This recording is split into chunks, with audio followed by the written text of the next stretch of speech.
true bernilai jika kedua kondisi adalah true. Jika ini pun false, maka jika salah satunya false maka yang lain false. Berbeda dengan operator OR, logika OR, jika salah satu ada yang true maka yang lainnya true. Namun jika dua-duanya false maka ini juga false. Saya ini tombol reset menghapus teks yang ada. Kemudian di sini tombol keluar, yaitu untuk keluar dari aplikasi dan menampilkan textbox. Baik, sedikit penjelasan tentang program yang digunakan.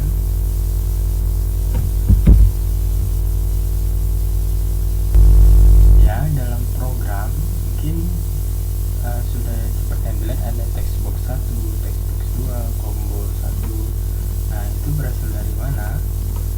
Di sini Anda bisa mengedit pada textbox yang setelah kita inputkan, kemudian kita bisa lihat properties. Kita bisa mengacu kepada name. Ini merupakan textbox 1. Nah, kita sendiri mengambil isi dari teks yang ada pada textbox 1. Teks ini. User mengisikan 1,5. Misalnya tadi pas kita pengujian, nah itu kita sebenarnya mengambil teksnya nih. Dimana teksnya bilangan berkoma dari string, kita pas, kita ubah menjadi double atau float sehingga bisa dilakukan operasi aritmatika. Begitu juga dengan seterusnya ini combo. Sebenarnya kalau waktunya panjang, biasanya seorang pembuat aplikasi akan mengubah namanya ini untuk supaya namanya mudah dikenali. Misalnya textbox angka 1 misalnya seperti itu, dan seterusnya textbox angka 2, sehingga kita lebih mengenali daripada textbox 1, textbox 2 dan seterusnya.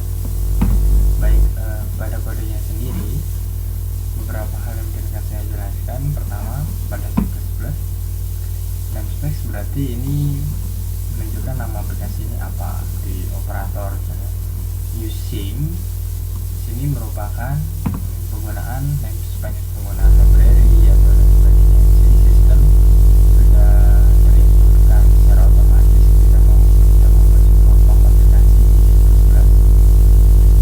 Kemudian sini public form certain point, initialis komponen yaitu yang pertama kali. Nah, ini juga secara otomatis ada ketika kita membuat aplikasinya. Hal itu yang inisialis komponen untuk ini fungsinya untuk membuat kode pembuatan komponen-komponen yang kita gunakan. Sekarang kita menggunakan, kita tidak menguruskan lagi cara membuat lokasinya di mana, size-nya berapa, bentuknya apa. Kita tinggal drag and drop pada toolbox, tinggal menarik komponen apa yang ingin kita masukkan pada aplikasi yang kita buat seperti ini. Nah, jadi si komputer itu langsung otomatis membuat button 7 dan seterusnya pada aplikasi seperti ini. Kita tidak mengurusi secara jelas tentang komponen ini. Namun ketika kita ingin membuat ini tanpa drag and drop menggunakan kode juga bisa. Misalnya seperti bagian button 4, kita mengubahnya ke button 7 dengan drawing berapa, namanya apa, size-nya berapa, seperti ini. Maka kita akan telah membuat sebuah button. Baik, kita masuk kepada kode. Kita gunakan pertama button 5, yaitu seperti yang kita lihat button 5 adalah button keluar.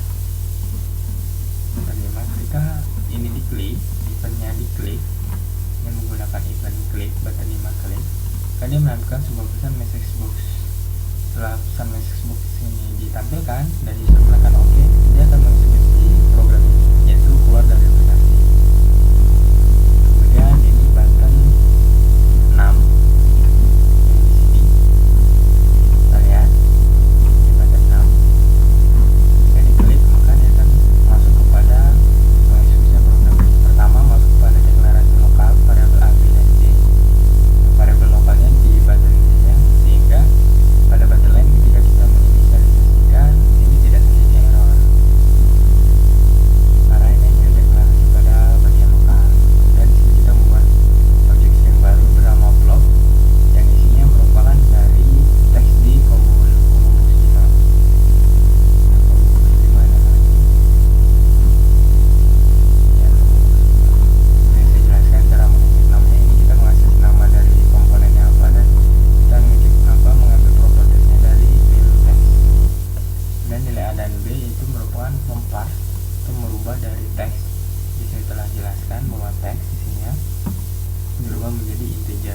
dapat dilakukan sebuah proses operator logika. Setelah kita mengambil nilai ini dan deklarasi ini, maka kita masuk pada kondisi if else. Apabila ini done, user memilih combo box done, maka akan dilakukan proses operator logika AND atau done. Disimpan hasilnya pada variabel C bertipe integer. Selain itu berarti otomatis OR, karena di combo box kita telah buat cuma ada AND dan OR, dan akan dilakukan operasi logika OR.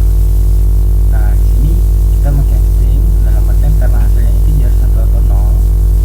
Untuk kita menampilkan nilai true dan false, kita buat lagi kondisi if dan true jika else false. Dan kita dengan 1 maka ditambahkan 1. Ini masuk button untuk operator bitwise, sama seperti yang di atas, deklarasi, hasil string, kemudian kita mengubah nilainya integer, dan jika yang dipilih dan kita akan melakukan operasi bitwise dan or atau XOR, shift right, dan shift left.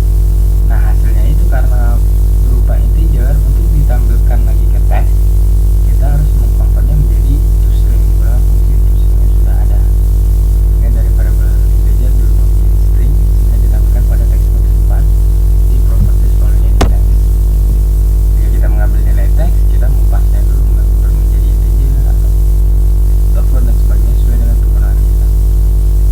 Kemudian pada operator aritmatika, untuk mampu menampung nilai bilangan berkoma, maka kita deklarasi move float, dan pengambilan nilainya juga tidak integer lagi namun float. Sama seperti yang di atas, ini kita mengecek dulu nilai combo box yang user pilih apakah plus, kurang, kali, atau bagi.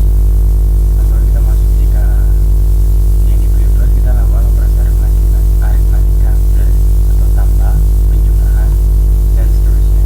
Dan hasilnya kita tampilkan di teks box 3. Teksnya itu hasilnya kita convert lagi menjadi string.